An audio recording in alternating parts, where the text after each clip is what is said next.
Hello, and welcome to Morgan Meets the Eye. My name is Evan Morgan, and I am the host of this series. So, first things first, I want to thank you all for tuning in, and I do want to encourage you to follow me on social media. My Twitter handle is at NotSpicedRum, and my Instagram handle is at some guy named Morgan.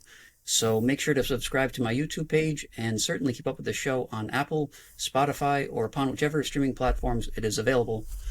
Okay, so sometimes on the show, I'll do episodes that focus specifically on hard economic theory, and sometimes I'll give my take on certain current events that are happening.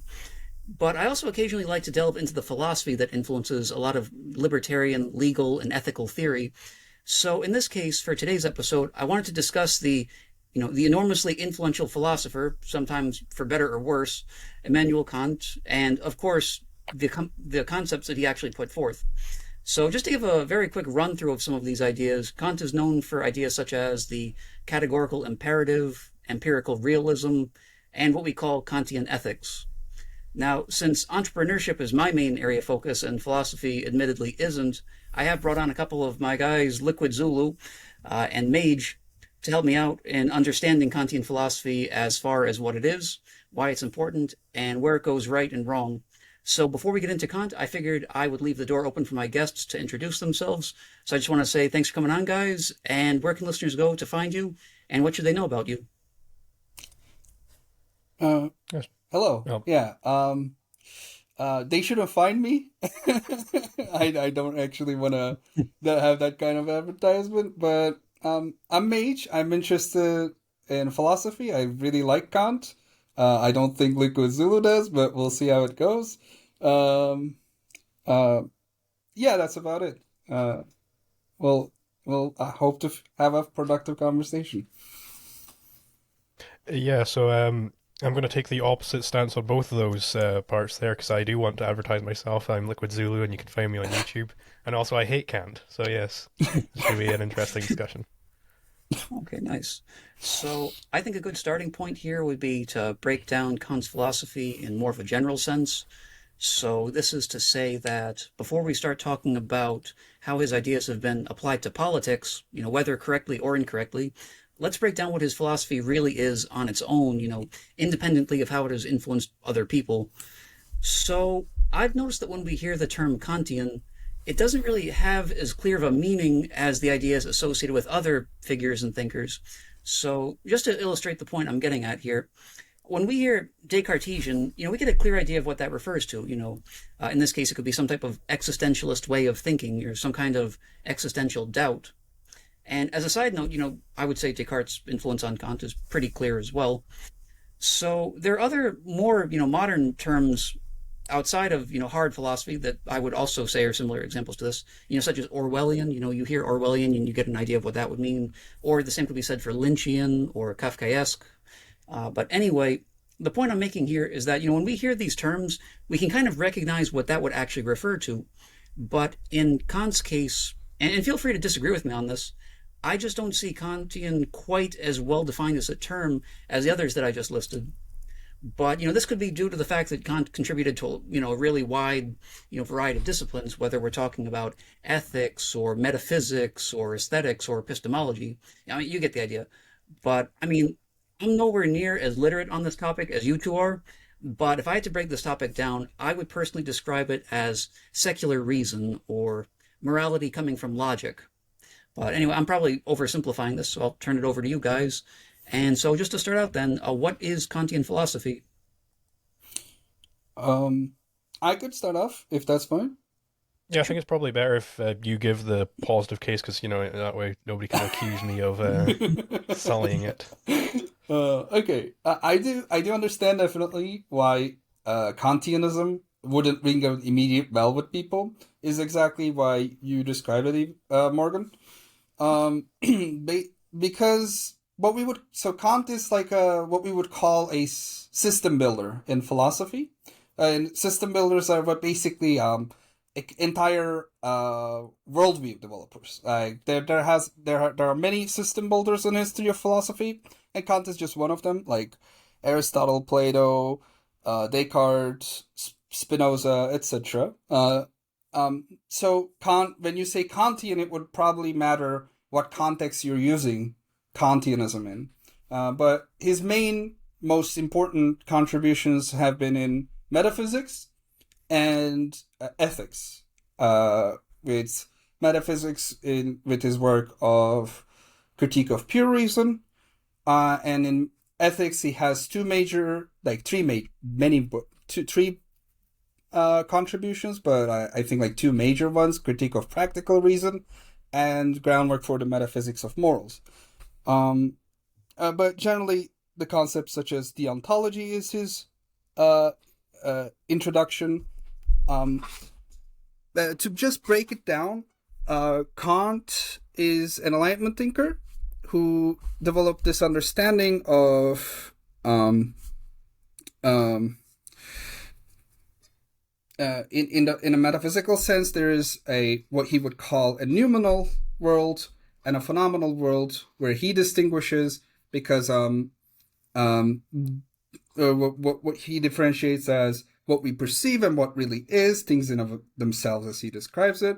And there are four major concepts that have relations to each other, such as analytic, synthetic, and a priori, a posteriori, sort of four major claims about it. When it comes to analytic, synthetic divide, what the differentiation between those two concepts would be, analytics statements are statements that deepens our understanding of a concept, where the predicate is within the subject of the statement, and synthetic statements are what broadens our understanding of anything, which would be like going deeper in an ocean or going further in an ocean kind of understanding, of increasing our knowledge.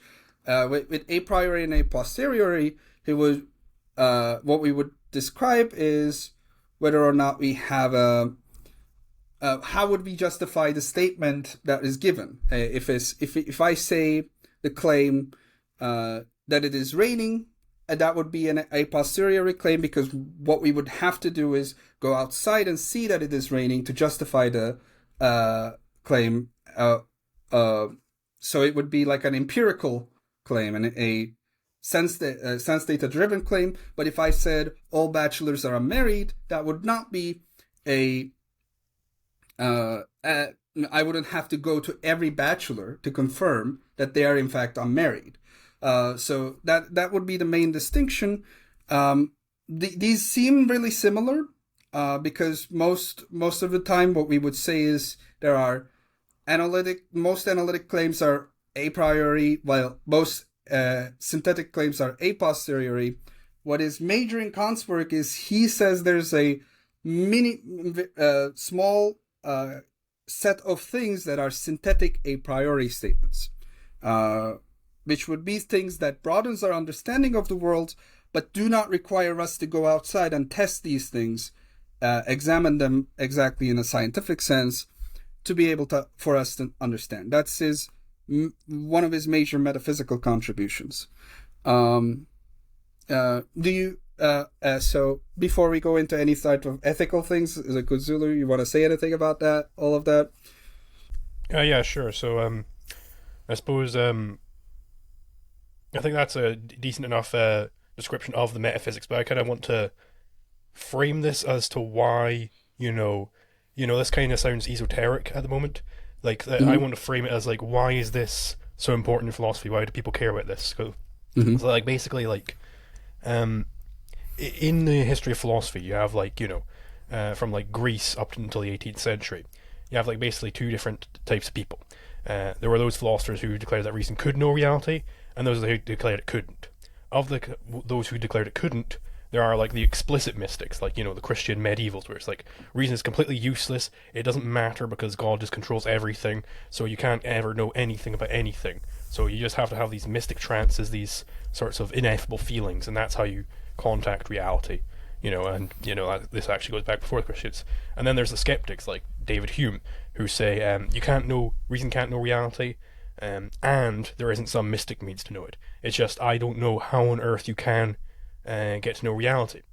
So, like, this is like the core question of this day. How can we get to know reality? How can we get to have any sort of metaphysics? Because when we get to the point of Hume, it's like in question whether or not metaphysics is even a thing anymore. And this is Kant describes this as being woken from his dogmatic trance or dogmatic slumber. When he read Hume, it was like, wow, okay, right, because he was in the school of the dogmatic rationalists, people like Spinoza and Leibniz and Descartes. So they had these systems where it's like, okay, I'm gonna do all this rationalistic deductions, and I think that there are these sorts of innate content, and we can build up metaphysics from this point. But Kant was like, well, I mean, none of them answer Hume to my satisfaction. None of them, or to satisfaction, right? None of them can properly answer Hume. So then, Kant comes in, and the Copernican revolution, he comes in with a completely different approach. It is not that reality out there is imposing laws onto us. It's that we are imposing laws onto whatever is coming in from reality, whatever is coming in from, I suppose we'll get into that later, from the noumenal world. So, it doesn't matter whether or not we know what things are in themselves, because we can still be rational, we can still be reasonable within the phenomenal world, within the world of our perceptions, how we perceive things. And basically his whole system is trying to show that, well, the way we perceive things in our noumenal world, there are certain ineffable laws. If anybody could ever talk to me, or, if they can just hear the three knocks, right, then they have to have certain categories of understanding. They have to agree on certain things, because their brains have to be processing the completely unknowable noumenal world in some sort of way. And I suppose that's I don't want to get into too much of a objectivism critique of him yet. That's just I think that shows why he's important in philosophy. He basically entrenches this entirely new view. This you don't have modern subjectivism without Kant, basically. Okay. Yeah. Generally, I would say this is quite accurate. I have no issue with anything Zulu said so far. Almost maybe the framing, but other than that, I do think that's a quite accurate way. Another thing that I will get into is his ethical system, which does have influence on some sort of libertarianism, at least some conservatism and general right-wing understandings of things tend to be a little bit more deontological. What is deontology? It's Kant's ethical system, so how would I describe it? Kant's particular set of deontology probably didn't carry over as much as his understandings of certain ethical, how we should process ethics in general. So with Kant's deontology, what we see is a duty-bound ethic, as in contrast with consequentialism, which is the most easy to have that as a foil, because consequentialism looks at the end results of any given action to draw out a value for the action, while deontology looks at the duties that an agent has, and during the action, is this action that which the agent has committed permissible? Just by the rules of the deontic rules, can we say this is okay or not okay, etc. That is a Kantian understanding of deontology, and it definitely does lend itself well to certain sorts of what I would call libertarian theories, because we do generally have a tendency towards, as libertarians, more rule-bound understanding of ethics and law, which is enforced ethics, as I would describe law being enforced ethics. So libertarian law seems very much like a Kantian understand. It has that deontological leaning towards that thing. Especially the non-aggression principle could clearly be a sort of principle, like a deontic principle, easily lend itself well really to that. Now, I do think you can perhaps drive um, libertarian theory from Kantian priors, but you don't need to, necessarily speaking. You can have other priors that leads them to libertarianism, or you might say Kant himself was not a libertarian, directly speaking, but he did have some libertarian tendencies, though many people do that we don't consider libertarian. So one one example, Kant has three formulations of the categorical imperative that we know of. Like, I think that's the ones I remember. I'm by no means a Kant scholar, only a someone who has interest in the topic. So if there is any more, I haven't stumbled onto them. But the three formulations of categorical imperative is formulation one: act only according to the maxim that which you could at the same time will were a universal law. This is mouthful. So basically, what it is you should only act in sorts of like rules that you can have be universalized as permissibility goes. Like, if I am stealing something, can that be universally permissible for everyone to steal something at any point, any given time, sort of thing. That is the first formulation. The second formulation, which is a lot of the times overlooked, is humanity formulation.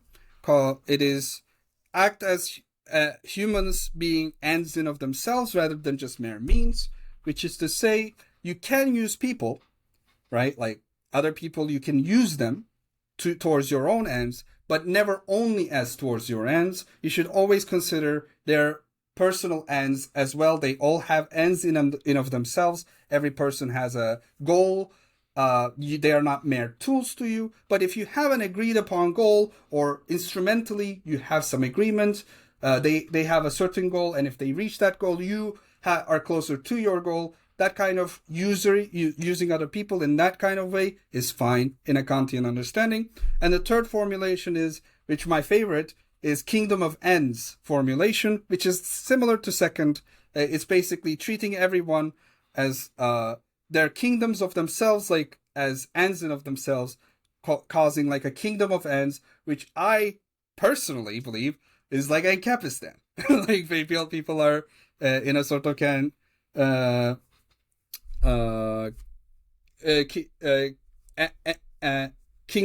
kingdoms of like their own worlds, but they have an agreements, etc. Those kinds of like working towards that kind of world is basically Kant's understanding. Those are the three major formulations, and I think they lend themselves pretty well to libertarian theory. Though, of course, I'm sure Liquids would disagree in certain regards, but I'll pass it to him, man. Well, before we get into that, I also would like to point out that I do see, and like I see that there could be potentially some type of a parallel between, this Kantian understanding and also the philosophy of Stoicism as it was, originally set out, by the Greek philosophers, thousands of years ago, basically in that, they would hold reason and virtue as the highest good. And, since Kant put so much focus on the whole idea of reason itself, and he talks of, where in Stoicism, virtue revolves around making your society a better place, and they do this to the point of self-sacrifice, which could be considered, altruistic. And I know that that's most likely where, I think that would be precisely where Zulu would have the gripes with Kant in this case. So I guess that would be a good way to seg into what you were going to say, Liquid Zulu. Sure. So I suppose my problem with Kant in terms of ethics isn't necessarily Kant himself.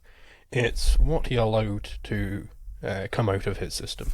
So if on Kant's view, really, I've looked into his ethics as much as I can.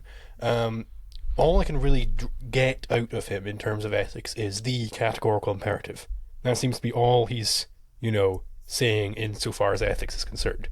If you just basically universalizability, to put it another way. So I would agree that is potentially a necessary condition. You know, you wouldn't be wanting to randomly particularize your norm, so it's one rule for this group, another rule for that group, and there's no reason to particularize it in this way. So I'd agree to that. It's a necessary condition if formulated correctly, but I don't think it's sufficient at all to get you any sort of an ethical system, because you could have, you know, invert some random norm, and then, you know, that's also going to be universal, right? But that's that's just a sort of attack on, like, you know, it doesn't get you much. But then from his derivatives, you get, like, on Kantian metaphysics, you get a complete subjectivism, a complete collectivism. Because to Kant, the objective is actually the collectively subjective. It's when all humans have this, you know, subjective understanding of something, of the noumenal world, and that's, you have this collectivism entrenched right down into his metaphysics.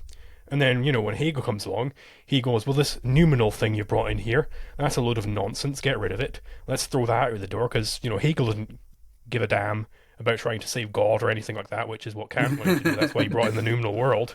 You know, Hegel didn't give a crap about any of that. So Hegel gladly threw away the noumenal world and made everything just completely and utterly subjective and collective, right? So it's, you know, these neo-Kantians, they're going around and they're saying, well, it's when everyone kind of agrees that this is the way we should do it, therefore we should do it. So, you know, that's, you have Nazism on that view, for instance. It's the Aryan race has some particular way of doing things, so we should, you know, that's what Aryans have to be doing, right? You're either you're either adopting this Aryan logic, you know, you've got polylogism, and then you have to think in the Aryan ways. You know, you have to think in the Aryan ways. You have to be perceiving. You have Aryan concepts, and then you are an Aryan, right? And, you know, obviously Marxism, because you know, they have the same source. It's all in Kant.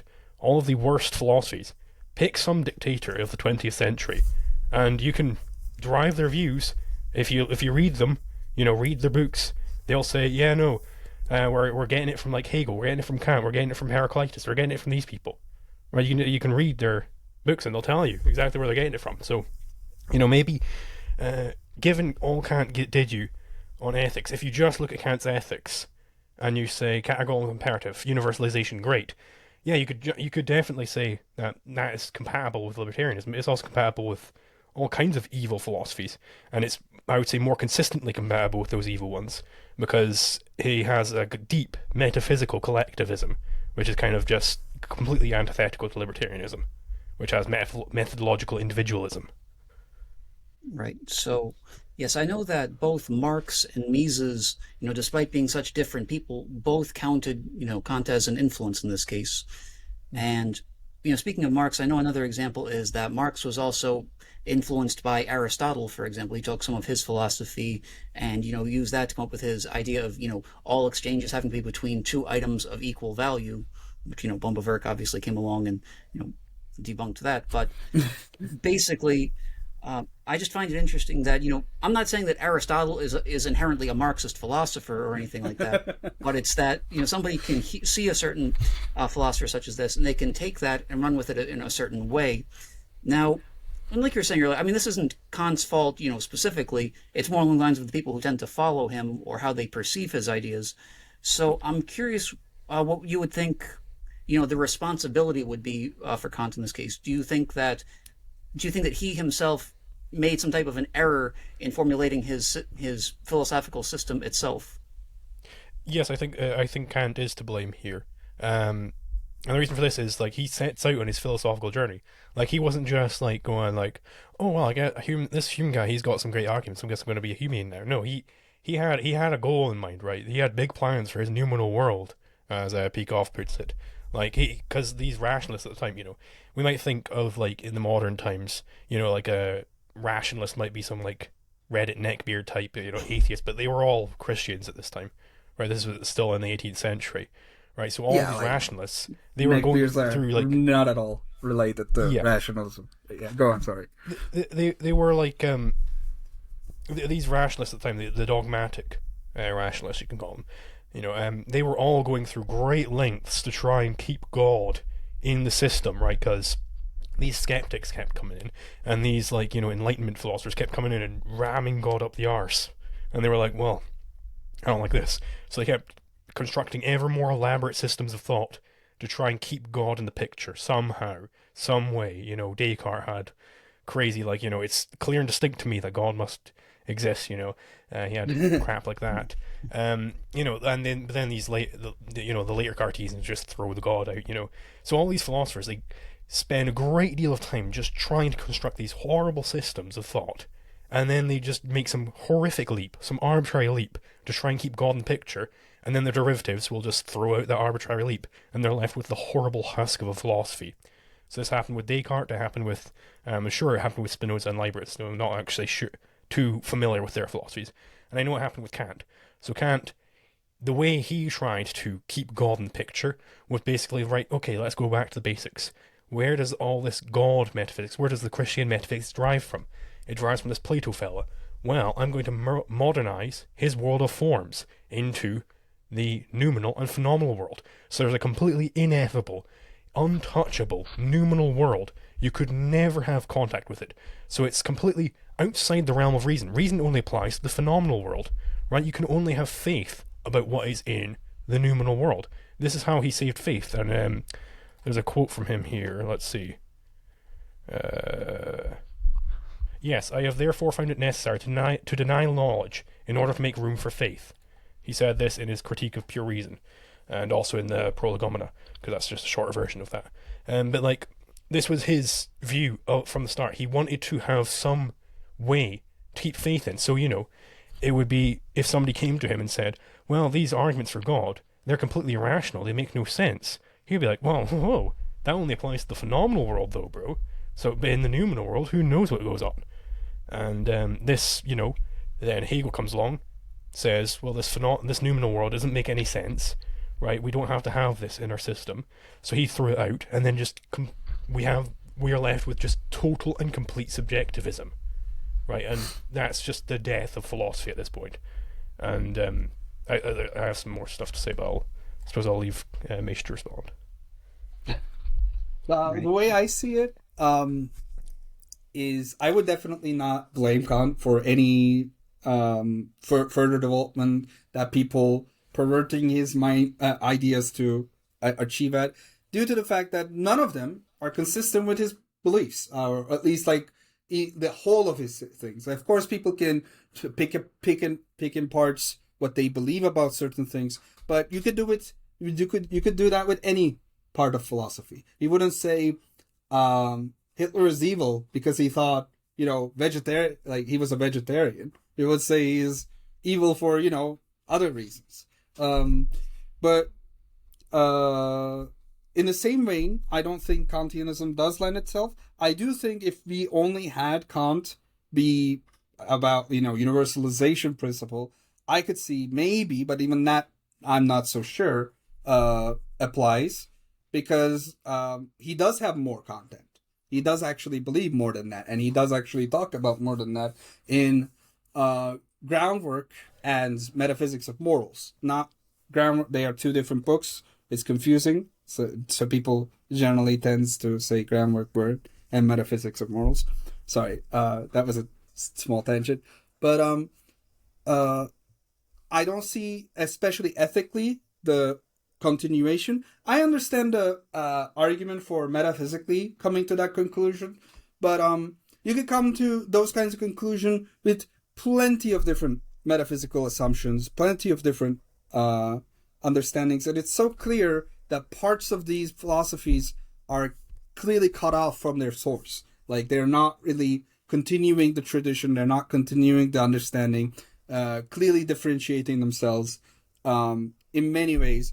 I don't see Hegel as a necessary condition of Kant, like necessary continuation. If anything, I would say the mantle of Kantian philosophy falls down to someone like Husserl rather than Hegel, if there would have to be someone. And many of the neo-Kantians, explicit neo-Kantians, not just Hegelians who Hegel being inspired by Kant, I'm saying like exactly neo-Kantians have been on the forefront against many Nazi beliefs. Like, for instance, I remember um, Ernst Cassirer as a very explicit example. Ernst Cassirer was a 19th century 20th century philosopher who had a explicit debate with a Nazi philosopher, Heidegger, Martin Heidegger. There's quite a lot of evidence to support that. Many Kantians that are consistent in application would not lead to those kinds of beliefs systems. But I understand that critique. I don't see it as too much of a problem. I do agree with some parts of even the critique that Zulu is raising, but my argument would just be, if it is true, it is true. I do believe certain parts of it is true. So it wouldn't matter if it's like undesirable. We're not going to judge a philosophy by how much we prefer to believe it rather than how much of it is true. And I do believe it is true. So in that understanding, definitely I can understand that. But yeah, I would leave it at that, I guess. Okay, yeah, that definitely makes sense. I can hear what you guys are saying here. So basically, when we talk about the concept of truth, you do get certain philosophers who, it seems as though if you can't get in line with truth, you can almost try to dilute what truth itself is. I mean, we see, with Hegel, for example, if everything becomes subjective, then basically nothing becomes true, nothing becomes false, and like everything almost turns into incoherence from there. So that'd be my gripe with, Hegel personally. But I guess moving on from here into more of, discussing, more of the hard libertarian perspective, I know a lot of people will talk about, Kant as an influence on the libertarian movement. I mean, I personally would categorize him less as a full libertarian and probably more as a classical liberal in some sense. Mm-hmm. I mean, for example, Kant is a statist. I mean, he is somebody who does advocate, the state as an absolute necessity, but basically, from what I've read, I mean, in this case, my knowledge of it is, considerably less. No, definitely, that is correct. Okay, very good. But yes, in that, the state is an absolute necessity as far as he's concerned, but basically the state's, role in this case should be to essentially enforce what you would say is categorical imperative. So I definitely see some type of a line there between the thoughts of Kant and, let's say, Frederick Bastiat. As far as his concept of, government should exist mainly to protect, from legal plunder. So what I'm really going through here is, I mean, do you think that in the sense, Kant could be considered somebody who is truly a libertarian? Do you think that he is somebody who actually upholds liberty in the truest sense?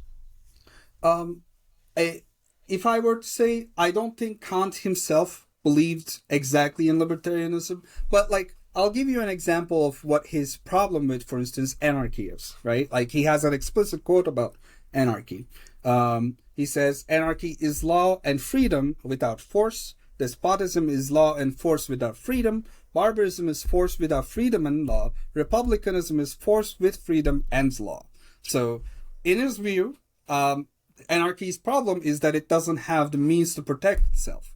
Now, we understand today as ANCAPs that is not necessarily true. We know that we can have many DROs, etc. Like, there's many libertarian theory to enlighten that sort of view. And this sort of critique is actually very similar to those of, I'm blanking out on the name, Night Watchman State. I know the guy you're talking about, but I also can't remember his name. It starts with an N. Well, let's just move on. Yeah, if I'll remember, I'll say. Huh? I'm going to pull that up, actually, just for some hearing. Nozick. Nozick, yes. Nozick, yes. Yes, Nozick. Nozikian understanding almost of you cannot, you need some form of violent monopoly to, I suppose, establish that kind of order for the market, or freedom to prosper. It's also similar to Randian critiques of anarchy. I don't believe it is correct, right? I do think he is mistaken. And I don't think he might even be and exactly a libertarian. He might seem like more classical liberal. He's not hardcore libertarian, maybe, but he definitely is. We need to also consider the context that he is living in a period where there is no such like understanding of anarchy as we do today, or even like hard libertarianism. We definitely developed further since then in our understanding of what we can be more free about, right? So I wouldn't put it completely on him, but definitely he's not exactly a libertarian, though he definitely influenced some of it, some of our understandings, I would say, and it matters. Beyond that, I would say he is definitely a positive influence, but he's not himself exactly a libertarian. That would be my claim. Okay, I think it's interesting too. You mentioned Nozick as well. I mean, I know that Kant was an influence on John Rawls. The whole theory of justice, and I know that was something that I know Rawls and Nozick had a bit of a back and forth as far as that goes. So, I mean, once again, it could be one of those cases where even these two people who have fairly different viewpoints here could still share a common influence in that case. But I actually basically, have something to say about this. What was your take on that?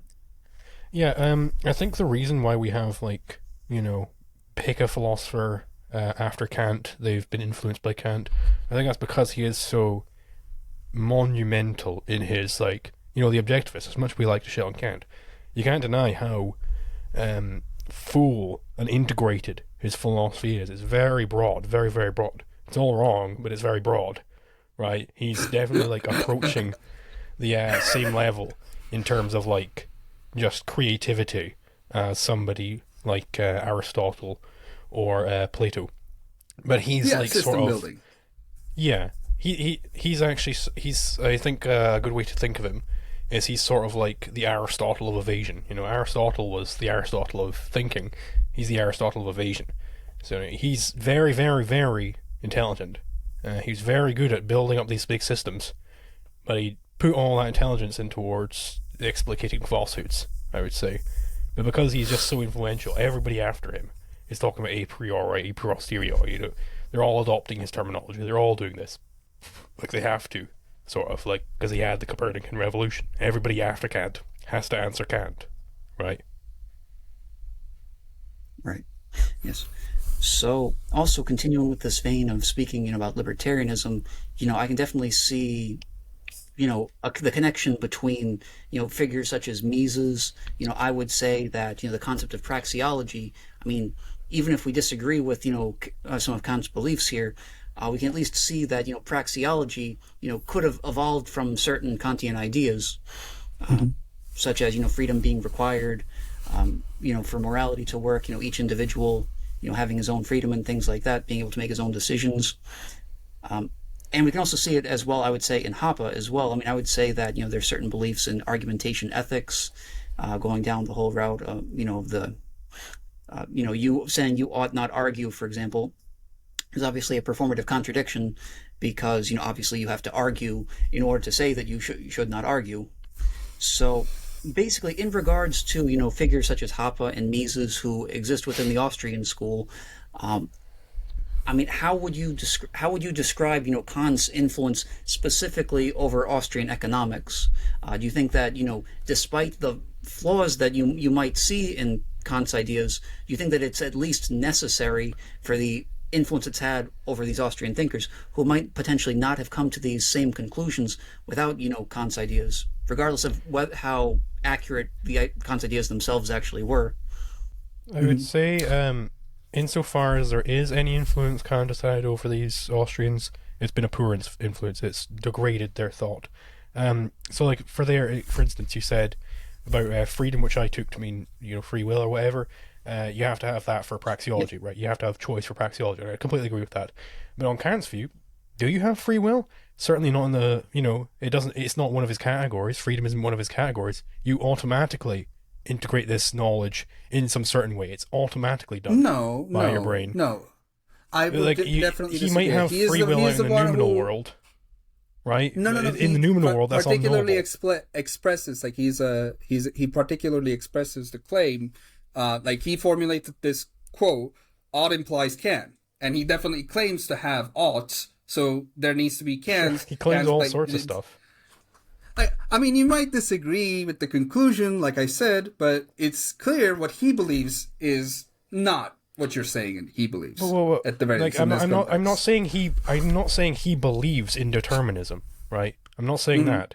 I'm saying on his view, where you have a completely unknowable noumenal world, and your categories of understanding and your other one, perception. I can't remember the name he had for perception. But these filters you have, these lenses you have for understanding the noumenal.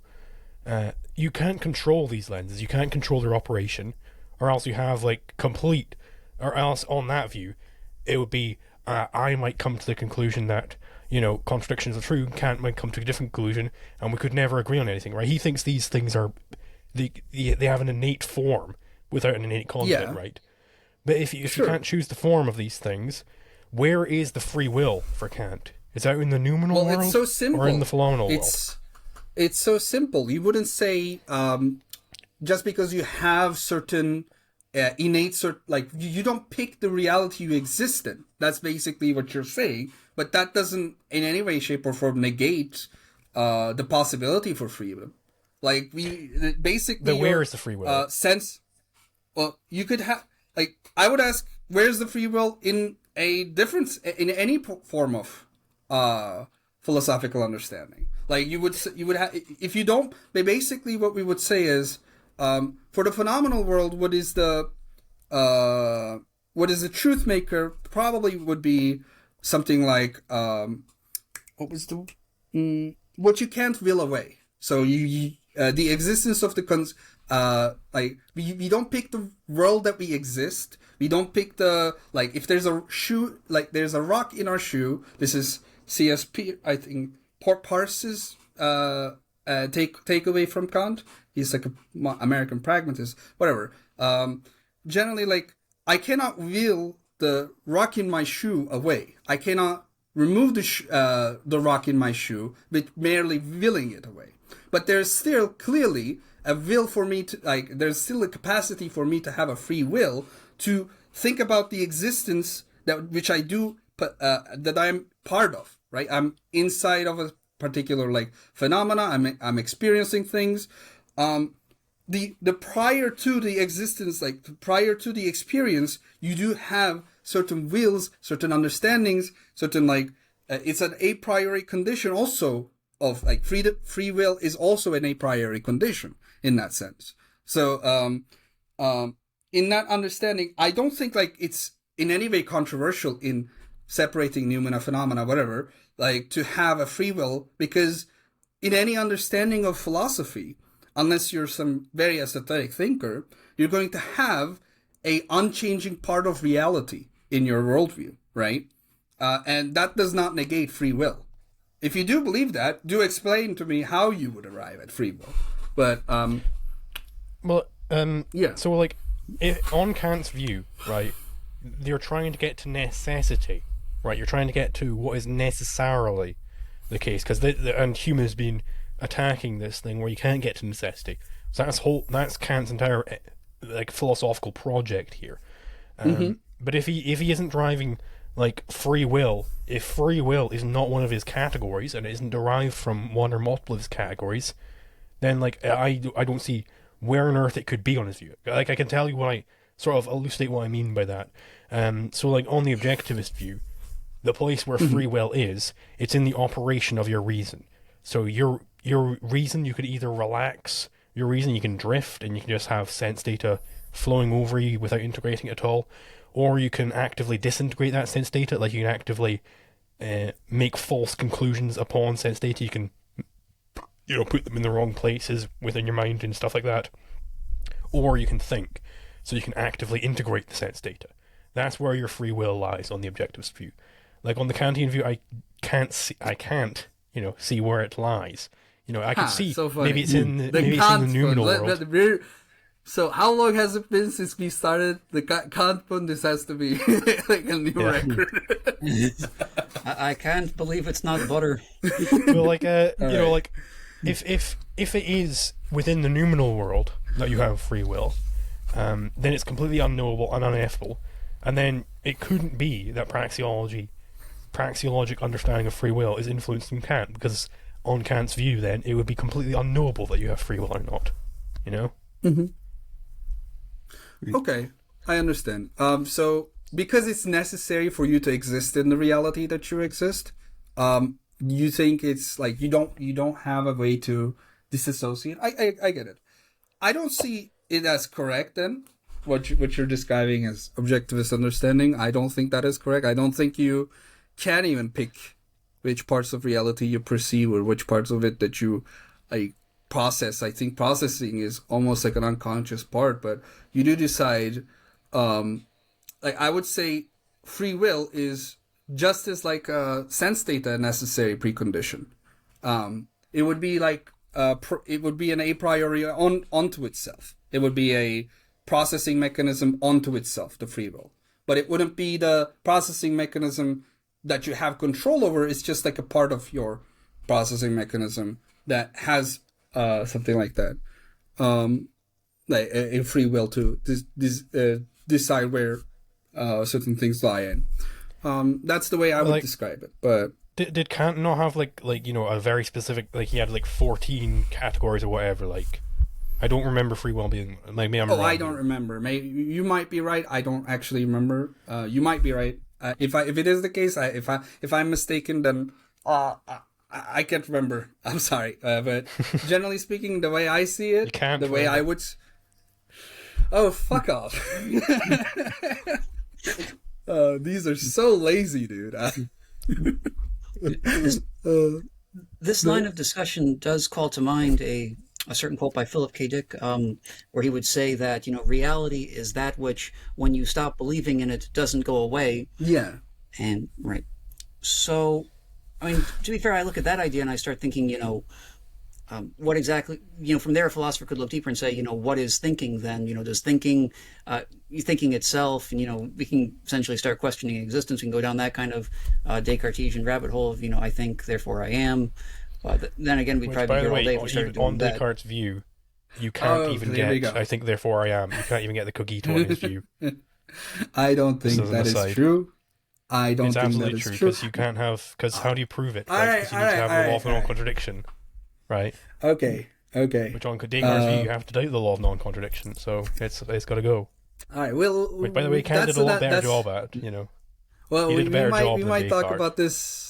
We might talk about this another time. I don't think that's purview of it. I'm not going to defend Descartes today. I'm just here to defend a little bit of Kant.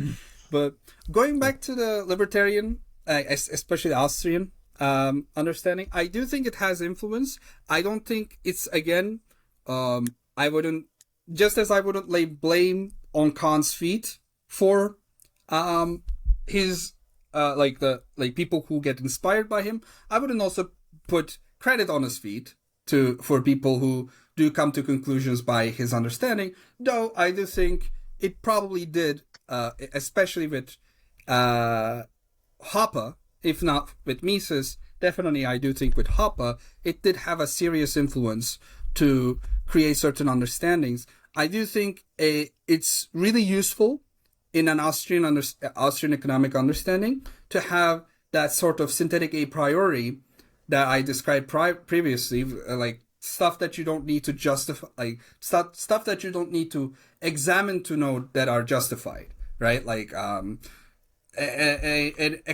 Austrian example of synthetic a priori would be, all else being equal, an increase in the money supply will cause inflation. We don't need to go out and check this to know that it is true, right? We know it just by the economic laws that we do understand, like supply and demand, applying them consistently, we will arrive at this conclusion. Now, it might be the case in a given instance, in any particular given instance, an increase in the money supply may not cause inflation, but it could also be that there might be a deflation that was going on that we didn't account for, that this new inflation just cancels out, kind of sort of situation. And that is not contradicting the view that all else equal inflation, blah, blah, blah, blah. So synthetic a priori does have really good uses for our economic understanding as Austrians, I do believe. So it's useful for us to understand what Kantian synthetic a priori is for us, but I don't think it's necessary for someone to be Kantian to be, Austrian, or vice versa. But it definitely is helpful, I would say. That's my take on it. Well, I would say, in terms of the synthetic analytic dichotomy, at least as it pertains to metaphysics, which is where Kant brings his whole thing up. That's where he starts, because he's trying to save metaphysics the whole time. There is no, you can phrase it in a different way as necessary versus contingent facts. So this fact is necessarily the case versus this thing could be otherwise, right? But as it pertains to metaphysics, if something is, then it has to be. So I don't think there is a dichotomy between necessary and contingent. If something is, so for something to be necessary, for something to be is for it to be necessary. Okay, I'm sorry. I will have to interject there. I do think that's not analytic a synthetic distinction. Analytic synthetic distinction only has to do with predicates of being contained within the subject or not. You might say necessity part might be more relevant to a priori, a posteriori. Like that, to me, is more controversial than analytic synthetic. But I don't think analytic synthetic is about necessity at all. I wouldn't say that is true. It's only about the predicate of this proposition. Maybe I switched up the terms or something, but Oh, it's okay. Okay, just to be clear, his thing is built up on is it necessarily the if we relate this to Austrian economics, is it necessarily the case that increasing the minimum wage will lead to a lower standard of living, other things being equal, or is that only contingently the case? It might be otherwise, Mm-hmm. But as it pertains to metaphysics, I don't think there is some distinction between necessary and contingent. I think if something is the case, if there is something which exists and is doing some action, metaphysical action, it has to be that way. Because for it to be otherwise means that thing is behaving outside of its nature, which means it has no identity, which violates the law of non-contradiction and the law of identity, which means existence no longer exists. Right, so that's the problem there. So I don't think there is something which could be otherwise in terms of metaphysics. In terms of the realm of human choice, yeah, you could choose differently.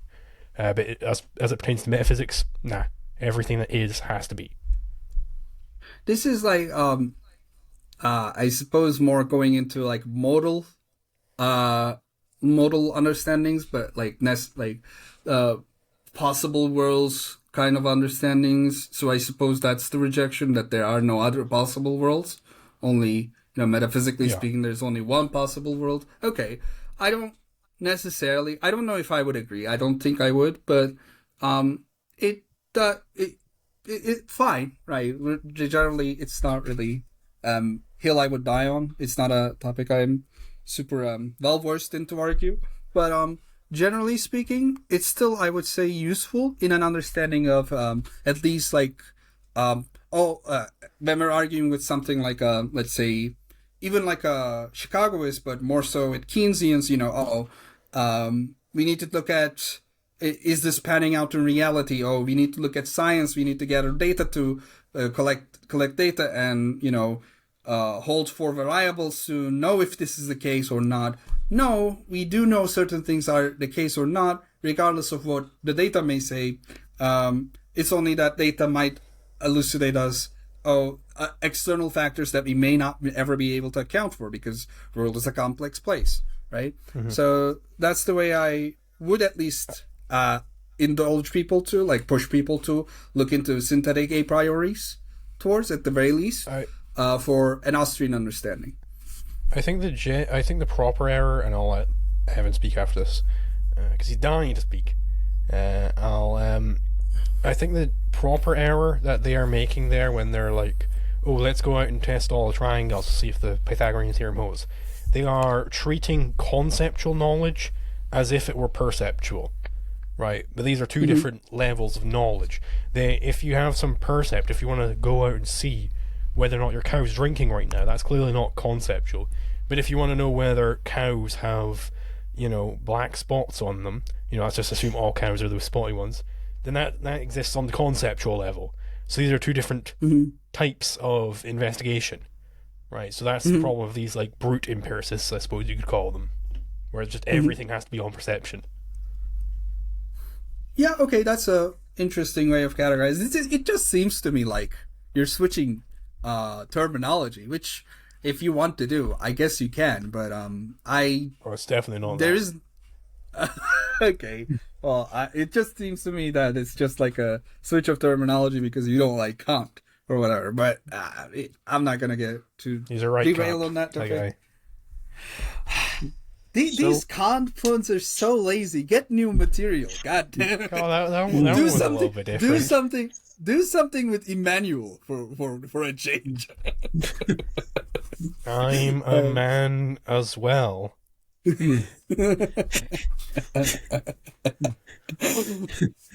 Just as a kind of aside, speaking of Emmanuel, the topic of religion, comes up, sometimes I've seen.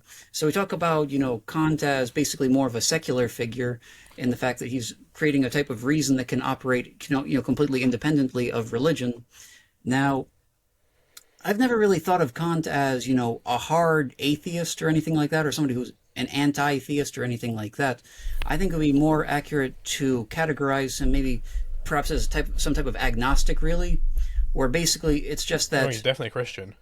No. Yeah, he's definitely a Christian. Okay, like I said, I'm not as well researched on this topic as you guys are, but basically, yes. In this case, he'll at least help, in order to think or to reason, outside of, without, the requirement of, religion, or religious assumptions in this case.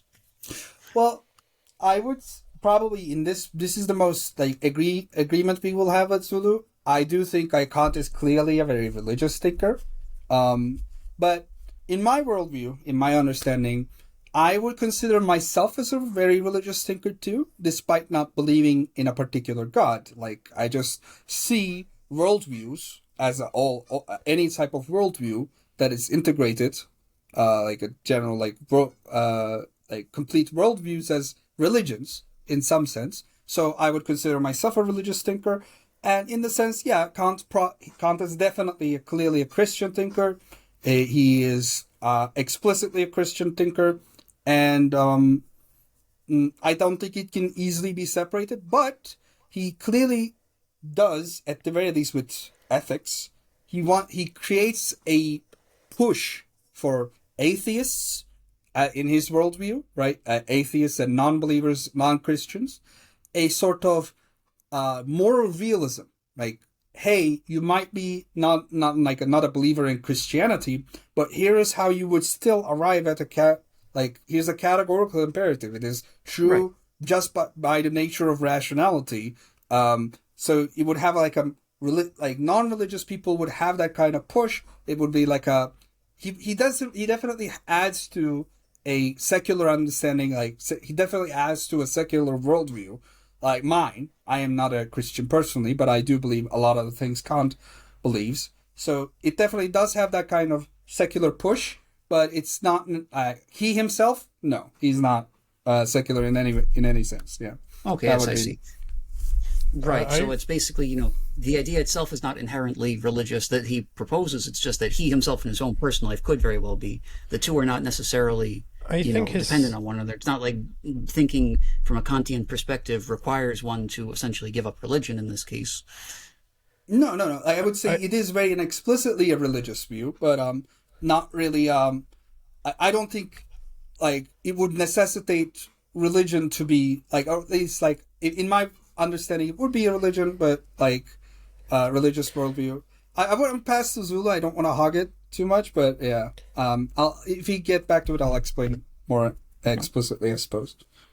Yeah, so like I think Kant secularizes in the sense that he completely accepts reason for the phenomenal world.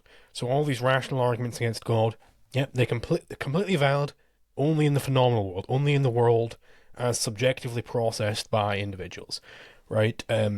But his whole project, like the whole reason why he embarked on all this, was to try and save God from the skeptics, from Hume, right? Right. So that's why he has this whole noumenal world in there, right? That's the whole purpose of this noumenal world.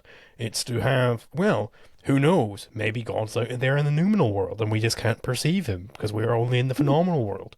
Like, that's like his whole, that's his whole philosophic project there, is to try and rescue faith in some way. But he has to, sacrifice knowledge of reality to do so, as he himself says. Yeah, in my view, like, parts of what Zulu said is not even controversial. He is definitely trying to rescue faith, but I don't think he in doing so he loses reason. I don't agree with those parts of what Zulu said. I think it's actually the opposite. I think by being not a Christian, you can easily be still a Kantian, as I would personally consider myself. But at the very least, like, I do agree, his project is generally a religious project, though maybe not a like necessary religious project. It's like you need to have a religion in the sense of a worldview, but not in the sense of Christianity sort of project, I would say, at the very least. So that would be my basic explanation. I would definitely partially agree with Zulu with what he said. It's not really even a controversial thing. Kant definitely is a very religious thinker. That is true. Okay. Sure. I just want to clarify for the sense too. I'm not when I was saying initially, I'm not saying that Kant himself is explicitly an atheist or agnostic. I just didn't know if his line of thinking could potentially be used as something that's useful or influential upon atheist or agnostic thinkers. Oh, it's definitely useful for the later derivatives of him, because they just threw away the whole noumenal bullshit, and then it's like they're just left with complete subjectivism, and there's nowhere left for God to be, right? I definitely am personally. I would consider myself, like I said, a Kantian. I don't think I am. I'm not like a scholar or anything. Maybe if I read more of him, I'll turn Christian. Who knows? But I don't count on I it. do think like you don't need to be a Christian to be Kantian, and definitely can influence you in good certain ways that are positive in your understanding as an atheist too. But that's my take on it. Yeah. Okay. So this actually from here I kind of want to take this into my next main subject, which I was thinking, and that is, where have Kant's ideas been misused, essentially, and this could lead, I think this could lead to some interesting answers of specifically, where, so we've kind of gone over, what the problems with his thoughts are. Why exactly do you think his ideas go off the rails precisely in the way that they do exactly? And I mean, even in your case, Mage, where would you think are the biggest errors in Kant's way of thinking? What do you think he could do? What he could have done essentially to avoid them, to avoid these pitfalls? It's so issues. I don't know if I would be able to say the biggest ones, but I do know that the most common ones. So like, I don't think you will find many Kantians in the modern world who would be like exactly in agreement with Kant in many things, right? Particularly, the most clear example is lying. Kant believed lying was completely immoral in any case, in every case, as pertaining to categorical imperative. I don't believe lying is always wrong. And Kant didn't believe like omitting facts were wrong, just explicitly lying was wrong. But generally, like if you look at neo-Kantians, any people who are inspired by Kant, they generally throw out that really easily. That's a very clear one that most Kantians do not agree with Kant on. But there probably are many others that you can come up with. I think, in my understanding, I would disagree with Kant in the only part that my disagreement with Kant is that I do think there might be things that are knowable about the noumena, that we can arrive like knowledge from the noumena with the use of reason, like a more rationalist understanding. But that would be my disagreement with it. Yeah. Okay, and Liquidula, I feel like this part might take a while to break down with the issues with this. Sure. I think the big issue with Kant is like there are basically like three core concepts. I was just making sure I had the right number there. Three core concepts at the base of any sort of sane philosophy that you may have. Those are existence, identity, and consciousness. And Kant's philosophy represents a complete, all-out assault, all destruction of all three of these. So in existence, the noumenal, that's completely unknowable, right? Existence as a concept is only introduced by your subjective categories of perception, right? That's a complete. That means it doesn't actually. You don't know what exists out there. It's completely unknowable. It's completely ineffable, and even if you begin to try and speak of the noumenal world, you say things in themselves. Well, what are things? That implies that you have quantity within the noumenal world. So that's got to go. What if you say thing, where you're talking about something in the noumenal world, and you say thing? Well, that implies existence out in the noumenal world, but existence is contributed by your own subjective perception of it. So thing has to go. What can you even say about the noumenal world? If you say anything about it, you're immediately applying all of these subjective lenses that you've processed it through. So you can't speak of the noumenal world, and this is why Hegel threw it away, right? But then on to the second one, identity, same business, right? How on earth do you know that things are what they are? That's just a subjective processing of the noumenal, right? Consciousness, right? This is a big one here. So Kant's whole sort of thing with consciousness is like, let's see here, I've got it written down actually. So we aren't conscious of reality as it is in itself. We are only perceiving reality as processed by us. So his argument is that having a certain means of perceiving the world means that this means that you are perceiving the world with, it has to contribute certain things. These are subjective things that it's contributing, like time, space, existence, identity. Because you have specific means of processing it, therefore you aren't processing reality. This means if a consciousness must perceive reality in a certain way, if it's not limited if it is limited to some specific means, then that consciousness is invalid and it's not actually perceiving reality. But if it's not perceiving reality, that means it's not conscious of reality, which means it's not a consciousness, which means it doesn't exist. So what is the ideal consciousness on this view? It's a consciousness without some specific means of perceiving reality.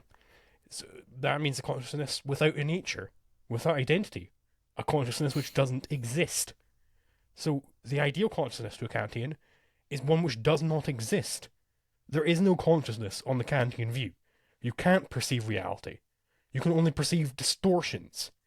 This is just completely... It destroys any sort of conscious thought. You can't have it on this view. If I may respond. Please do, yes. I would disagree completely with everything in that explanation, due to the fact that I think the order of understanding is mistaken.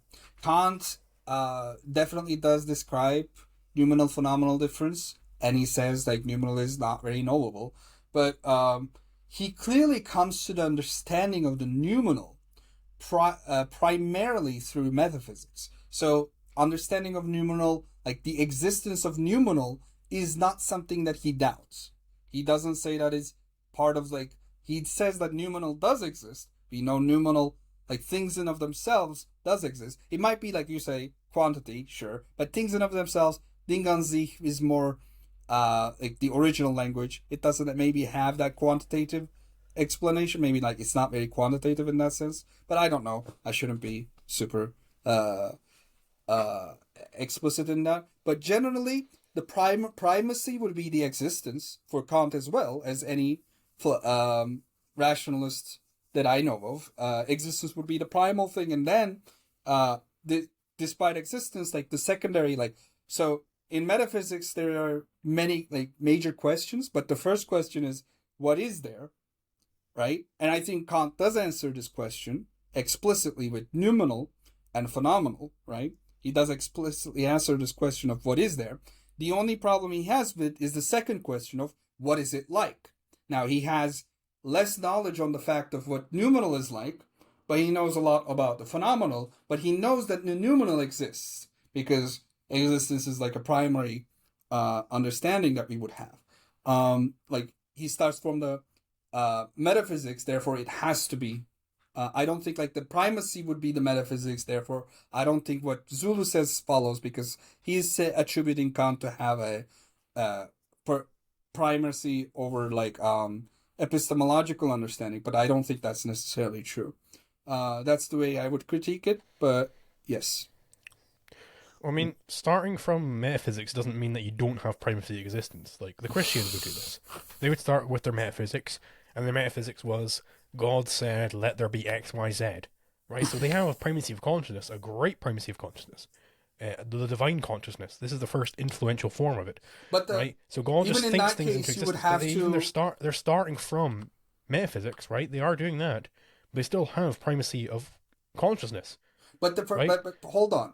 Even in the case that you're describing, God wills something to existence. They would first have to admit that the existence of God is primacy, right? So it would still be another. I don't see that as a exactly true. Well, no, because all God is, on their view, is a thought thinking of itself, right? Primordial consciousness. Yeah, they start with consciousness, right? It's thought thinking of itself. Who thought up the universe? Who thought this all up? Mm-hmm. That seems like a very Berkeley thing, but I don't know. I don't think that's exactly what like most Christians would explain it as. Well, most Christians now they aren't like the medieval type. I don't know. I don't know who exactly you're referring to. So maybe you're right. I'll grant that. Though I don't think like even in that case. Like, at least with many of the what we would call primacy of consciousness thinkers, probably just start with the existence is just so presumed, so, like, given that they might not explain it so explicitly. That's definitely not the case. Like, Descartes is the easiest example here. Yeah, Descartes starts with, exactly I think. what I was... Yeah. Right, I think, therefore I am. Right, he starts with, I think. No, and but most philosophers do this. They start with, in some form, something is thinking. How could I think lead to I am before thinking? Ask Descartes. I think it's ridiculous. No, that's the exact I don't think so. The reason for that is existence is primal. It's so given. Like something. I agree. Existence is primal. Something is before there is something to drive from it. It's like then answer me this: why is the only philosophy book I've ever picked up, which starts with "existence exists"? Why is the only one Objectivism, Philosophy, Ayn Rand? Why did none of them start this way? Because that's the only one you read. I'm sorry. I've read plenty of philosophy. I'm joking. But it is so clear with a lot of like if you look at most metaphysicians, they will explicitly state the primal questions of metaphysics would be what is there and what is it like. They do have to generally understand that certain types of existence is primal and unquestionable. Like for instance, what would I say as an example? What they're trying to answer is the secondary question of what is it like most of the time, right? That would be the problem I would propose. Like one example I can give is like, for instance, I think it was Spinoza, but I don't know exactly who it was. One major question of philosophy has been, why is there something rather than nothing, right? That is a question that is very often asked in philosophy. I don't know who was the originator of that question, but that already assumes that there is something, right? But that is such a given for a lot of philosophers. That is like such a primal assumption that they don't even think that it needs explanation other than like, oh, we know it's something is like we're thinking there's things like that like that. We don't know what it is like. We're not so certain of like what we can know about those things, etc. Those are the questions that they might answer secondarily to it. Or it might be like with the Descartesian example, I do think it necessarily, he necessarily does understand that existence is primal. It's just that he comes to the understanding of his own existence through this line of reasoning. Oh, I'm thinking, there's a thinking thing. That thinking thing is me. Like, there are things, definitely. What are those things? There's a thinking thing, clearly. So I am that thinking thing, therefore I exist, right? It's not the case that thinking... Yeah, sorry? He's so obviously not starting with existence there. He's starting with the first position in his philosophy is I think. So it's so clearly starting with thought. Like, just read, go onto Reader's Digest and say, 10 reasons why a scientist believes in God, and it'll be like, well, the universe is so orderly, someone must have ordered it this way, so therefore there must be a God. Like, this is starting with consciousness, right? Consciousness has metaphysical primacy. The idea that this primacy of consciousness is nearly absent in philosophy, is completely ludicrous. Almost every single philosopher thinks of consciousness being primary. Right? There are very few. I don't think that is existence true. has primacy. Very, very few start with, okay, here are the things which exist. Let's study these things which exist. Most of them are going, right, let's retreat into our minds. Let's retreat into our minds and build up these massive systems where we don't even care about what's out there. Like, on the Kantian view, he doesn't give a shit. He thinks that it's completely unknowable what's out there. We have to retreat into our minds. Our minds have primacy. Our minds actually contribute the laws of nature. That's where they come from. They come from our minds. They come from a conscious process. Like, that is so obviously primacy of consciousness. Okay, so the problem you're proposing, I just don't see what you're. I just don't agree with you on what you're claiming.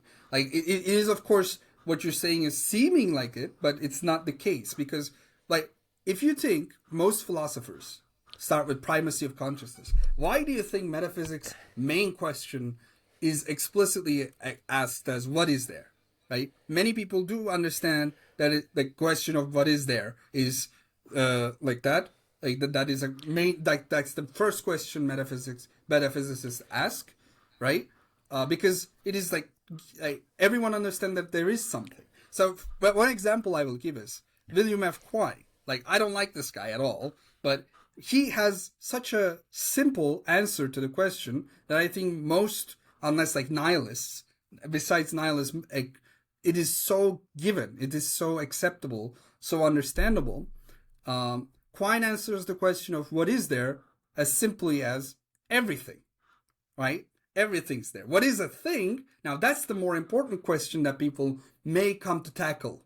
That's the reason why you'll see a lot of philosophers retreat into their consciousness, because they have far more access to their consciousness than they do towards external world. Like they might have more doubts about their sense data, etc. These are not very controversial. What I'm explaining is like the things that is more controversial. They're of course going to take more times to explain. Yeah, that's the way I would describe the issue with that. Okay. So having a question of what is there, that doesn't mean that existence has primacy. You can ask what there is, whilst holding that what there is was thought up by God, or whatever. That doesn't imply that existence has metaphysical primacy. You can still have it. Well, what there is had to have come from some consciousness to think it up into being this way. Right? You can still have consciousness as primacy, whilst having the question of what is there. I don't see that at all. So, if I could just interject for a moment here. Yeah, okay. As far as going back to the whole topic of, in this discussion here of Descartes, we have the I think, therefore I am. Mm-hmm. So the way I see it, my personal take on this is that thinking implies consciousness, and, there's some type of awareness here. So if we're aware, then that would mean that even if that's what, Kant would call strictly the phenomena in this case, let's say that somebody's a solipsist, for example, where they don't believe in anything outside of their own consciousness. They believe that the entire world outside of them is false. Mm-hmm. But what they do believe in is simply their own consciousness, their own awareness. Mm-hmm. So if we acknowledge that is, a fact, then the question arises, okay, well, why am I conscious? Why am I perceiving this consciousness? Why am I here? That consciousness would have to arise from something in this case. So we might thinking, okay, there must be something outside of what Kant would, in this case, define as the phenomenal conscious that put this consciousness into place. And we could call that, in this case, that would be, I guess, the noumenal world. Yeah. So, I would say that even in the case of someone who tries to go so far into the phenomenal understanding, there has to be some type of acknowledgement of the noumenal outside of that. Now, the problem here, as far as the noumenal world, is that not only does this noumenal world have to exist, it has to precede the existence of the phenomenal world. So that, there cannot be, consciousness unless there's something outside of consciousness that is essentially putting it into existence here. So based off of that, I'm just curious exactly, how anybody could justify a philosophy that does not acknowledge some type of real noumenal world, outside of the phenomenal. But that's really just my personal. Well, take. Yeah, I don't think any of us here would believe that. Like there is something like there is like something that someone can believe like non-phenomenal existence cannot be real. Like the first thing. I don't think any of us here are primacy of consciousness. I'm not. I'm clearly existence. Primarily an existence, like ontology precedes epistemology kind of believer personally, and I do think like most philosophers probably would agree. I think like that's the charitable explanation for me, and I definitely do think Kant's noumenal is the exemplar of that as you described. But I don't think Zulu believes like Kant or Descartes believes what I'm describing. So that might be the tension we have, right? He believes that. I'll let him speak. Actually, I shouldn't be categorizing his things. Yeah. Well, I would say, in Evan's description there, he was smuggling in all these concepts, like existing, like being the case, like doing all these things.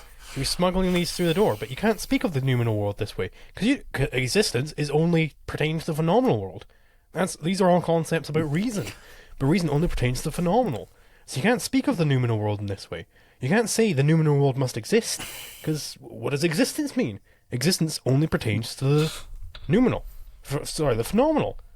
Right? It would be like saying the noumenal world is over there. Well, no, it's not over there. Right? Because over there is discussing space. It's discussing where something is geometry, which only applies to the phenomenal. These things are necessary, on Kant's view.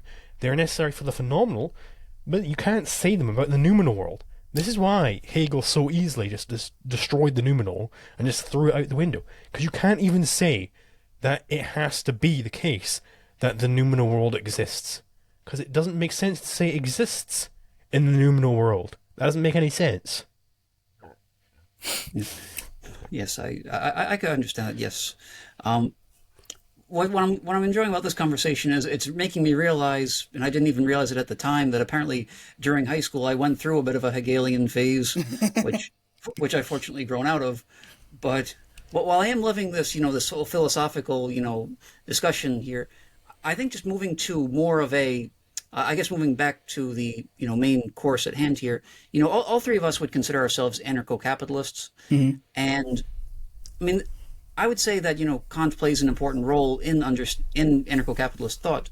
But I'm just curious how exactly we can go from talking about categorical imperatives or Kantian ethics and this a priori a posteriori and take this evidence here and move it to the conclusion that we should abolish, centralized government and have competing private firms taking its place. I'm just curious what the exact chain of reasoning would be that carries us from, Kant to Rothbard, for example. I think, I believe there is an necessary thrust, though most Kantians wouldn't. So what I'm saying is controversial now, but I believe this, and I will explicitly state it. Just like any viewers, so that any viewers who are maybe Kantians who disagree, whatever, doesn't hop on my back for it, but generally this is what I believe. Just as Liquid Zulu is a Randian who is an anarchist, I am a Kantian who is an anarchist. I think if we take the two major formulations, the first two formulations of categorical imperative, anarcho-capitalism is a necessary condition, like the necessary conclusion, which is the act only according to the maxim, like the universalizability principle and the ends in of themselves formulation, humanity as ends in of themselves formulation. Why? Well, let's take state, like taxation, as an example, right? What is taxation? Taxation is government, aka some people with privilege, having like a monopoly of violence, that kind of privilege, taking certain things, like that universalize, when we universalize, which is theft, like universalize without consent, taking certain things without consent. When we universalize, we don't accept everyone to do all the time. Now, take that aside, we also understand that taxation is wrong because the ends in of themselves formulation, which is people have their own goals, right? I may have a goal that does not pertain itself to getting taxed, right? Clearly, taxation would be a violation of my ends, and like I'm being used as merely as a means, as Kant completely rejects should be done.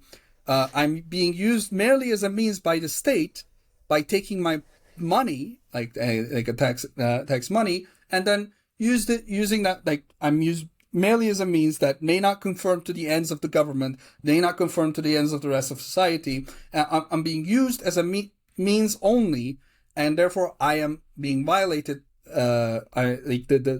the second formulation.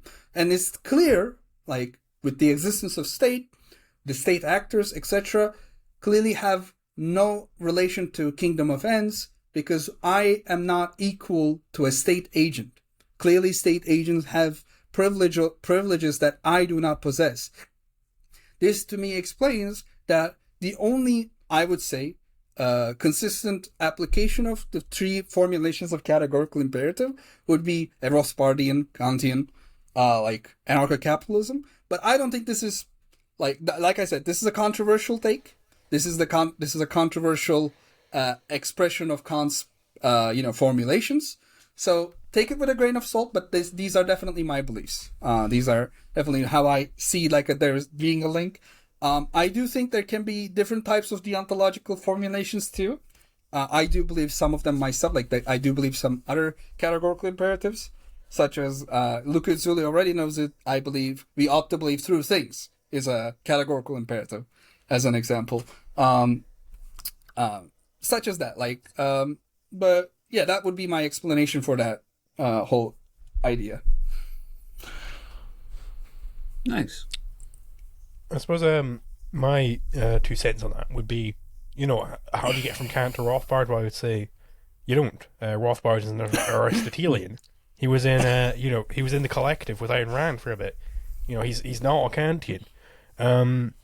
But with regard to Mage's kingdom of ends as individualist, I'll say, that's only if all humans are equal, right? But that's not necessary, right? The second formulation is already...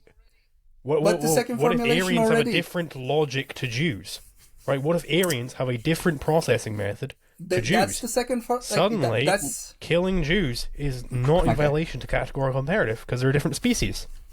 Right? Just like salmon are a different species to humans. They have a different means of integrating the noumenal world. Mm-hmm. I'll just explain. The third formulation is the kingdom of ends, as you described, but the second formulation is humanity formulation, which I already priorly described, which is treat humanity as your kingdom of ends was treat everyone as kingdoms of the self. But what is everyone? Okay, if not every human? Everyone is explained in the second formulation, which is the humanity formulation. Kingdom of ends follows the humanity formulation. What if you think there is humans? What if you think humans are actually Aryans and Jews are like demons? What if you think Hitler thought this? Right. So how do you dispute this on the Kantian view? What if you believed bad things were the case? Okay, if bad things were the case, how do you know it's bad on the Kantian view? That's But the point. it is How do you know this is incorrect? It's clearly explicitly stated that it is humanity, right? Now, if you might reject that humanity formulation doesn't hold because you don't agree with it, okay, like you might disagree with the humanity as humanity and Aryans as humanity, but now you modified it. Now, if you modify any formulation, you're going to arrive at different conclusions. Of course, I would agree with that. Now, it might be the case, like if we believe that doing evil things is the correct thing, of course we're going to arrive at the conclusion that we should do evil. But you're already modifying the formulation. The second formulation explicitly states treat humanity as an ends in of themselves and not just as mere means. You treating Jews as you describe as non-human would explicitly go against that. Why humanity as a whole? Why not humanity and salmon? I mean, that's the formulation. You might disagree. I don't remember. But what differs humanity from salmon on the Kantian view? remember. How did he get to that formulation? Okay, that formula. I don't know how to derive the formulation from exact. I haven't completely finished. I cannot. You see my point here, right? I cannot give you the entire how to arrive at categorical. I cannot give you a summary of groundwork. I'm sorry, I'm not that well read. I'll concede that. But you see my point, right? Is that if you can derive that, well, this has to be the case for humans, then the Nazis can step through this and try and derive it for Aryans. They can just adopt the logic for Aryans, as opposed to humans against animals. They adopt it for Aryans against Jews. I mean, right? that is going to be true for anything. This is not a substantial critique in my mind. Like, you can say, well, why don't we do it for But that means the kingdom ends inherently I'll give you an example. One example I would give would be, what if we believed in an Aristotelian sense, which Aristotle himself believed, that not all humans are rational, right? Then in that case, certain functions of human certain functions of rights or whatnot should not be extended to every human. Right? He explicitly believed slavery. He justified slavery through this. Now, I'm not saying that is a necessary condition for Aristotelianism, right? I don't think you would believe that, but that wouldn't be a mark against Aristotelianism, similar to how it wouldn't be a mark against Kantianism. If you believe, if you just explicitly deviate from the path in that sense, of course you're going to come to different conclusions. I don't see that as a substantial critique. I'm sorry. But that's because on the Aristotelian view, when you actually go out and look out into the world, you see that all humans are the same, right? But on the Kantian view, how do you do this? Right, that's the fundamental question. You don't actually see that all humans are the same. You can go out and talk to different humans, and you'll see that they're all rational. Where you can see this stuff. All right. So, I mean, in this case, we can talk about, the idea of what is considered humanity and what is not considered humanity. Mm-hmm. So this obviously, I would say, naturally this would come down to a question of biology more than anything else. Mm-hmm. But what qualifies humanity. But I guess at the end of the day, what actually defines humanity would be considered closer to more of a synthetic truth than an analytic truth. We would essentially have to research technically what actually makes somebody human and what makes somebody, non-human. Mm-hmm. Because, for example, just if we look at, evolution, for example, when exactly does what can be considered humanity begin, and when something being considered humanity end? So, I guess it's really just a matter of epistemology in this case. As we see, from figures such as, Hitler, for example, they could potentially categorize these people as non-humans. Even if you label them as non-humans, that could still be objectively false, in biological terms. But even then, it depends on, what type of epistemology you're taking to analyze this. If you're looking this through a biological sense, or you could be looking through it as a certain, moral sense. You could say, for example, a child molester does not qualify as human. He's just not human at that point. That's not a biological sense, but it's something where you draw a line based upon, let's say their actions or something like that. Mm-hmm. So just the type of, truth I'm taking there, the way I see it, people are still taking their truth, but they're still based upon different means here. So, according to Kant, I mean, which one do you think? How do you think Kantian philosophy would address this exactly? You know, the most specific terms. I would probably assume, but I am not. This is just like, I'm sorry, I'm not read in this exact thing. So take again what I'm saying with grain of salt. I would probably assume whatever the reason we have, like a priori and like intersubjectivity with other people. In that same sense, everything that has those kind of a priori percepts probably would qualify as human. That would be probably my assumption of what Kant would say, but I don't know. I will just say I don't know in that. So, like I said, the answer to that, in my sense, I'm in as like a mage himself of what I think Kant would say is I don't know. My view would be I actually have a vegan tendency, right? I have a what I would say I care about consciousness, and I believe animals are conscious, whatnot. So I would extend certain rights to animals due to their consciousness, whatever. That's my personal perspective. If you ask me my personal perspective, but if you ask me what Kant's perspective would be, how he would justify, the answer is I don't know. But my assumption is a priori percepts, like the conditions of a priori percepts. That would be my answer. Okay, nice, nice. So I guess moving this towards the conclusion of today's episode, I guess the question I'd like to kind of address at the end here would be to ask, you know, why should people who care about economics in general, you know, whether Austrian school or not, why should they care about Kantian philosophy?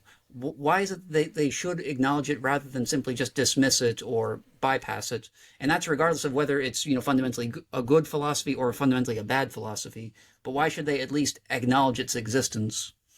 Well, the answer to that, if you're just being neutral, would be just because he is so monumental, right? Like a lot of philosophies that are external to Kant, not even Kantian exactly, but derivative from Kant, will probably get some understanding from Kant. Therefore, it's good to understand what Kant means, right? But in my understanding, in my personal belief, it's important to have understanding of Kantian philosophy because it would be it would, especially in economics, it would lead you to more synthetic a priori positions. Like I said, like, oh, we can have certain understandings of the world that does not necessitate us going out into the world and examining every single nook and cranny. It's even impossible in certain cases, as we would know through like a Misesian analysis. Like, you know, like we know for a fact, like we can't isolate variables perfectly. We know that for a fact. So we will have that kind of issues as NCAPs with sociology, etc., of current day or Keynesianism or Chicago schools, etc. I think it's important to have Kantian philosophy for economics because of, at the very least, synthetic a priori understandings. That would be my answer. Also, you can have a anti-taxation view due to categorical imperative. Right, that would be the second economic push for me. Yeah, those are the two. I would say, for my view on why should you care about Kant, I'll borrow the words of Mendelssohn, who was one of Kant's contemporaries at the time. He called Kant the all-destroyer. That's fundamentally why you should care about Kant, because he is the all-destroyer. He has destroyed philosophy. Kant is he is hugely influential. I think Mage has made this case, and I made it in the opening of this discussion, that Kant is, everybody after Kant has to answer to Kant. They have to have some response to Kant. If they don't, they're not doing philosophy properly. And because of this, because most modern philosophers are terrible, they don't know what they're talking about. They have been poisoned by Kant. They don't have a good response to Kant. So you need to know Kant, to know his errors. You need to really understand his errors, so that you don't fall into the same trap. So you aren't destroyed by Kant, the all-destroyer. That's why you should know Kant. Right? No matter what you're in. If you're in economics, if you're in physics, whatever you're in, you should understand what Kant is doing. Because Kant, if you're in some intellectual pursuit, Kant has probably destroyed your field. Yes, so I can understand, I guess basically if we look at so many of the problems we face in the world, in your view, they can be traced back to Immanuel Kant, essentially. Mhm. So many of them, many of the problems that we're perceiving today, even, socially and culturally. Yeah, I wish, as a Kantian, I wish people were Kantians, as like objectivists believe it is to be the case. Definitely, it has influence. I will not disagree with that in any way, shape, or form. He is monumental, and a lot of people do respond to him, but I don't believe most of those responses are positive at all. Like, I think he is more dismissed or more like ignored or responded as like an agree disagree kind of like responded, then he is taken for granted. If that was the case, I think we would live in a much more at least or at the very least Austrian economic world. That would be my personal belief. But yeah, that's going to be the small response that I will give. But yeah. Okay, very nice. I mean, I think, it's been a good discussion today. I think we've been able to, delve into this, philosopher here who, I mean, love him or hate him, he is, somebody who is largely influential in, economics, Austrian economics, anarcho-capitalism, basically a lot of the topics that, we personally try to, advance and, try to advocate here. So I'm glad, we were able to have this talk and kind of delve into this philosophy and examine the ideas behind, the actual ideas that we ourselves have, the actual ideas we put forth. We kind of examine the reasoning behind that. So I'm glad we were able to have this discussion. And, I want to thank you both for coming on. I think it's been a good time. So, and for everybody out there listening, I just want to say thanks for tuning in. This has been Morgan Meets the Eye. Make sure to follow me and Liquid Zulu on social media, and make sure to give Mage his proper distance, and subscribe, comment, and above all, keep asking why. Everybody out there, have a good one. Bye-bye.